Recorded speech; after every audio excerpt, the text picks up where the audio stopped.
पुतण्या आणि काका यांच्यातले आरोप प्रत्यारोप। दाऊद सोबत संबंध आणि भूखंडाच्या घोटाळ्याच्या आरोपांना 25 वर्ष झाली। आरोपामध्ये तथ्य असतं तर 25 वर्ष सोबत कशी काढली असा सवाल शरद पवारांनी अजित पवारांना केलाय।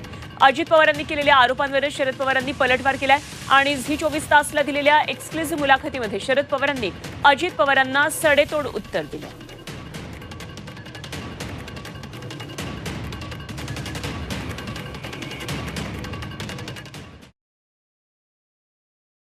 भ्रष्टाचाराचा आरोप केव्हा होईल?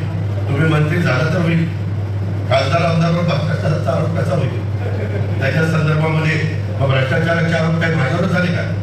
भ्रष्टाचाराचे आरोप एनरॉनचे कुणावर झाले? भूखंडाचं श्रीखंड खाल्लं कुणाच्यावर आरोप झाले? दाऊदशी जोडले गेले कुणाच्यावर आरोप झाले? त्याच्यात सत्य नव्हतं पण झाले ना आरोप, झाली ना बातमी। अजित पवार मात्र तुमच्यावर वैयक्तिक टीका करून